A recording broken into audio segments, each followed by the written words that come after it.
देख रहे हैं मुंबई मेट्रो ब्रेकिंग न्यूज। सर्वप्रथम आपण इकडे आलात त्याबद्दल मी आपल्या सर्वांचे आभार व्यक्त करतो। माझं नाव रुपेश अशोक खैरे। मी वार्ड क्रमांक 140 मधून BSP या पक्षाकडून उमेदवारी अर्ज दाखल केला आहे आणि तो महानगरपालिका निवडणूक 2026 मध्ये तो वैध ठरलेला आहे। त्याच्याबद्दल मी तमाम महापालिका अधिकारी वर्गाचे आणि मला ज्या ज्या मान्यवरांनी सहकार्य केलं त्या तमाम मान्यवरांचे आणि खास करून बहुजन समाज पार्टीचे मी शतशः ऋणी आहे की त्यांनी माझ्यावर विश्वास ठेवला आहे आणि त्या विश्वासासह मी सोनं केल्याशिवाय राहणार नाही। तुम्ही युवा आहे, युवकांचं एक म्हणजे रोल मॉडेल आहे। तुम्ही काय क्रिकेट असू दे किंवा काही असू दे चांगले म्हणजे सामाजिक कार्यक्रम करत असतात। काय काय मुद्दे घेऊन आहे जनतामध्ये जाणार आहे? खूप मोठी समस्या आहे, मागे पण तुम्ही आवाज उचलला होता या चिमणीबद्दल। बरोबर। आणि आणखी काय समस्या असेल तर ते तुम्ही सतत प्रयत्न करताय जनतेचा म्हणजे चांगला झाला पाहिजे। काय काय समस्या म्हणजे काय घेऊन जाणार जनतेचे? आजपर्यंत तुम्ही तर प्रत्येक बातमी जी पण होती त्या बातमीला तुम्ही योग्य तो न्याय दिलाच आहे। न्यूज 15 असेल, मुंबई मेट्रो असेल, अशा विविध ज्या पण आपल्या न्यूज चॅनल आहेत त्या सर्वांनी मला योग्य वेळी योग्य ते सहकार्य केलंच आहे। पण तुम्ही ज्याप्रमाणे आता मला विचारताय की या वार्डाच्या ज्या समस्या आहेत, खरोखरच ही तुम्ही जर बघाल, मी ज्या सोसायटीमध्ये राहतो त्या सोसायटीच्या समोर एक चिमणी म्हणजे दहनभट्टी जी आपण लास्ट टाइम पण तिचा मुद्दा उचललेला होता की ही दहनभट्टीची जी क्षमता जी आहे ती एका तासामध्ये 500 किलो जे मृत जनावरे आहेत त्यांना तिथं जाळण्यात येणार आहे आणि त्याचा जो दुर्गंधीचा वास आहे तो कुठेतरी या विभागाला घातक ठरू शकतो। या उद्देशानेच आपण ते मागे त्याच्यावरती आवाज उठवला होता आणि त्या आवाजानंतरच ती दहनभट्टी जी आहे ती अद्याप चालू करण्यात आली नाहीये।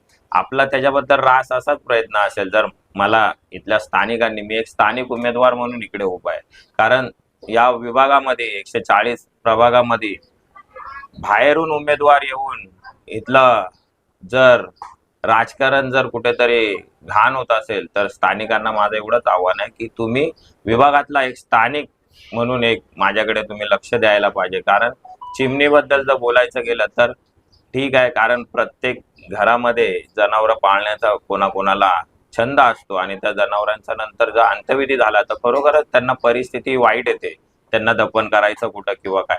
पण आपला दहनभट्टीला विरोध नाही, आपला विरोध आहे की तुम्ही दहनभट्ट्या अशा ठिकाणी बांधाव्या की जिथं मानव वस्ती नाही। तर हा जो दहनभट्टीचा विषय हा पण बंद नाही तर स्थलांतरित करण्याचा आपला हे असेल की लोकांचे जे घरगुती जे प्राणी आहेत ते कुठेतरी त्यांना एक म्हणजे अंत्यविधीला जागा देण्यात यावी। जर तुम्ही बघाल की असे काही BMC महानगरपालिकेकडे काही पडीक जागा पण असतील, त्यांचा जर तुम्ही सर्वे केलात आणि त्या ठिकाणी जाऊन जर ही दहनभट्टी बसवली तर ते या विभागासाठी आणि येणाऱ्या पुढच्या आयुष्यासाठी लोकांच्या खूप सोयीचा ठरेल। हा एक प्रामुख्याने माझा मुद्दा आहे। बघा, हा ज्याचा त्याचा वैयक्तिक विचार आहे, त्याचा वैयक्तिक अनुभव जो त्यांनी घेतला असेल तो त्यांच्या कामातून, त्यांच्या कार्यातून तो त्यांना मिळालाच असेल। पण 2017ला जेव्हा निवडणूक झाली होती आणि इथले जे नगरसेवक होते नादिया मोहसिन शेख यांच्या विरोधात न बोलता, पण मला एकच कळतंय की तुम्हाला जर एखाद्याने नगरसेवक बनवलंय तर तुम्ही प्रभागाचे प्रथमतः एक नागरिक आणि एक प्रथमतः जबाबदार व्यक्ती म्हणून तुम्हाला निवडून दिलाय। आता कोणी काय केलं किंवा काय नाही केलं याच्याशी आपली लढाई नाहीच आहे। आपली लढाई याच्यासाठी आहे की विभागातल्या ज्या समस्या आहेत त्या कुठंतरी माझ्या परीने जर मला लोकांनी साथ दिला, या प्रभागाने जर माझ्यावर विश्वास दिला तर आपण त्या सार्थ 100% करण्याचा प्रयत्न करू आणि मी ग्वाही देतो। कारण या विभागामध्ये जर तुम्ही बघाल तर गटार झाले, रस्ते झाले, ट्रॅफिक झाली, असे विविध विषय आहेत। जर तुम्हाला दहनभट्टी सारखा विषय जर तुम्हाला वाटतोय की वांद्र्यामध्ये दहनभट्टी होऊ शकतं तर मग ते वांद्र्यावाल्यांनी म्हणजे महानगरपालिकेने दहनभट्टीच्या जागी आम्हाला एखादं हॉस्पिटल द्यावं, आपला हॉस्पिटल द्यावं, सर्वांसाठी एक खुला हॉस्पिटल तयार करावं, पार्किंगची व्यवस्था करावी। तेव्हा महानगरपालिकेला जर ही अशी पडीक जागा वाटत असेल की ज्याचं दहनभट्टी येऊ शकतं तर त्या जागी विविध म्हणजे उपक्रम जे लोकांच्या सोयीच्या असतील, मग तिथं शाळा कॉलेज असतील, हॉस्पिटल असतील, अशा सोयी इथे आणाव्या ना, जेणेकरून लोकांना त्याचा त्रास होणार नाही, लोकांच्या सोयीसाठी येईल.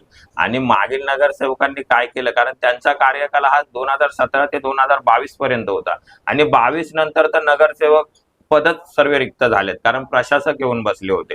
त्यामुळे या वार्डाची अत्यंत दुर्दशा झाली आहे आणि या वार्डाला कुठेतरी एक न्याय मिळावा. सर्व रस्ते असतील, खड्ड्यांची जी परिस्थिती आहे पावसा पाण्यातून, रस्ते जे तुंबतात पाण्याने, तसेच तुम्हाला सांगतो की गल्ल्या जे नाळे आहेत ते कुठंतरी त्याची परिस्थिती बेकार आहे.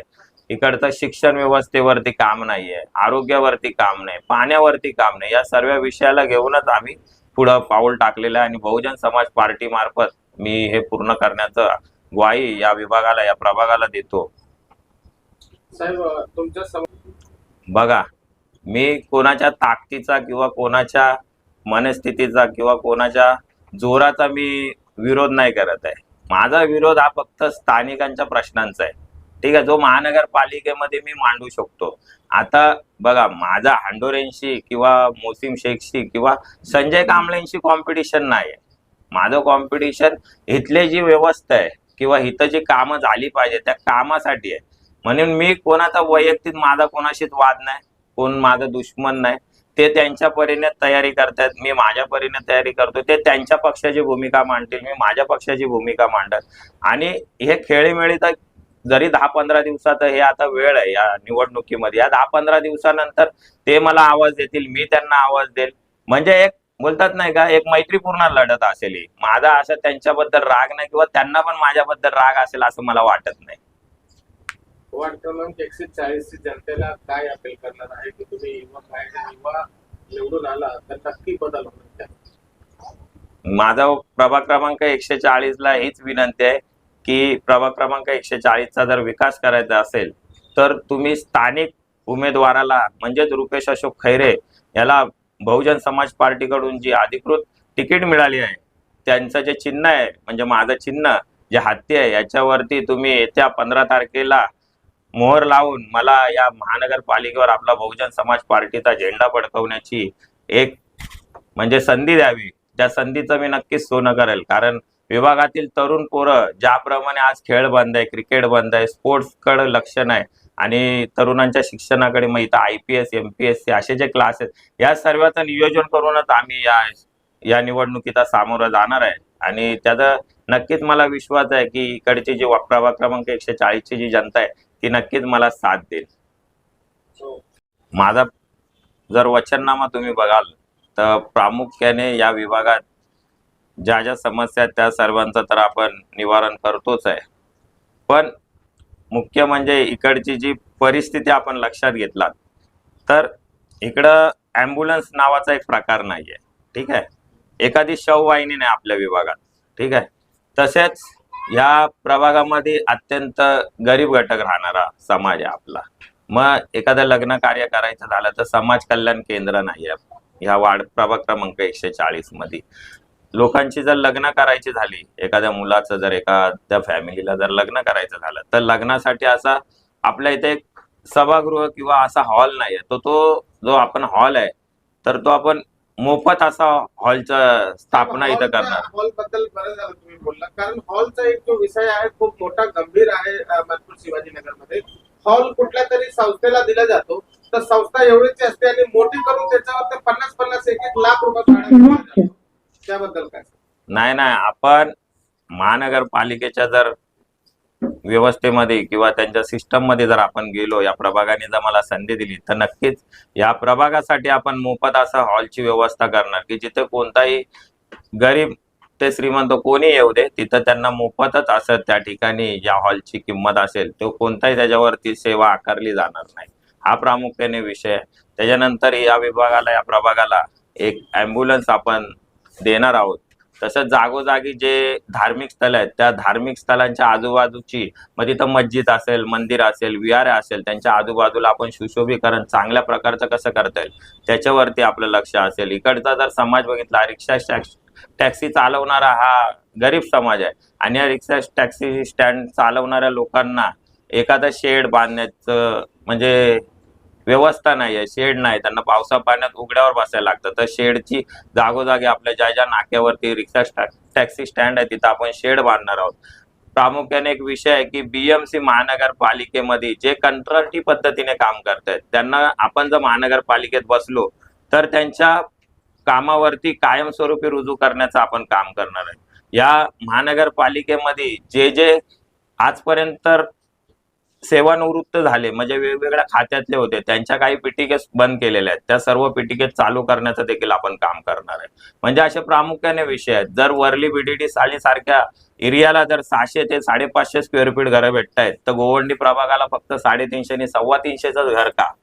तर हा एक माझा मुद्दा आहे. तर आम्हाला कमीत कमी 450 स्क्वेअर फीटाचं एक घर येणाऱ्या नवीन प्रोजेक्टमध्ये आम्ही अप्रूव्ह करण्याचा कमीत कमी तरी प्रयत्न करू. त्याच्यानंतर इकडची जी सोसायट्या किंवा ह्यातल्या ज्या इमारती झाल्या तिथं अद्याप पाणी व्यवस्था नाहीये. कारण 15 दिवस 2 दिवस पाणी येत नाही. तर ती पाणी व्यवस्था प्रत्येक इमारतीला आपण चांगल्या प्रकारची करण्याचं या महानगरपालिकेच्या मधून आपण ते करणार आहोत. आणि इकडची झोपडपट्टी जी आहे, झोपडीमध्ये जी गरीब जनता राहते त्यांची काही घरं पात्र आहेत. तर जी अपात्र घरं आहेत त्यांना आपण नक्कीच पात्र करण्याचं, त्यांच्या सोबत खांद्याला खांदा लावून राहण्याचं आपण काम करू. तसेच पांजरापूर घाटकोपर जोड रस्त्यात जे आमचे स्थानिक नटवरपारी कंपाऊंड मध्ये 88 आणि 350 झोपडपट्टीचे तिकडं त्यांचं तात्पुरतं पुनर्वसन केलंय. ते पुनर्वसन देखील आपण तिकडून त्यांना इकडं स्थलांतरित करणार आहोत. त्या सर्वांना, मग त्याच्यात पात्र असो अपात्र असो, अशा सर्वांना आपण न्याय देण्याचं काम या येत्या 5 वर्षात नक्कीच करू. आणि मी ग्वाही देतो की मी त्यांना इकडे आणल्याशिवाय राहणार नाही, शांत बसणार नाही. आणि कारण माझं पण वैयक्तिक जर तुम्ही बघितलं तर माझं पण घर तिकडेच आहे, माझे पण आई पप्पा आम्ही सर्व तिकडेच राहतो. तर मला त्यांना जो त्रास आहे, तो जो हायवेचा त्रास झाला किंवा तिकडं पाण्याचा त्रास झाला, पावसा पाण्यातून जिथं जी त्यांना त्रास होतोय तो त्रास मी सहन केलेला आहे. आणि त्या दृष्टीने मी तिथला स्थानिक म्हणूनच त्यांचा आवाज उठवण्यासाठीच मी इकडे उभा आहे. आणि मला विश्वास आहे की त्यांचा देखील सहकार्य मला असंच मिळेल आणि या महानगरपालिकेत त्यांचा देखील विषय मांडण्याची संधी मला ते देतील. धन्यवाद. जय भीम, जय महाराष्ट्र, जय हिंद. डॉक्टर बाबासाहेब आंबेडकरांचा विजय असो. छत्रपती शिवाजी महाराजांचा विजय असो. रुपेश भाई आगे बढ़ो, हम तुम्हारे साथ हैं. रुपेश भाई आगे बढ़ो, हम तुम्हारे साथ हैं. लक्षात ठेवा, लक्षात ठेवा, भक्तिनिशाणी लक्षात ठेवा. लक्षात ठेवा, लक्षात ठेवा. भक्तिनिशाणी लक्षात ठेवा. असं करा सर्व. विन.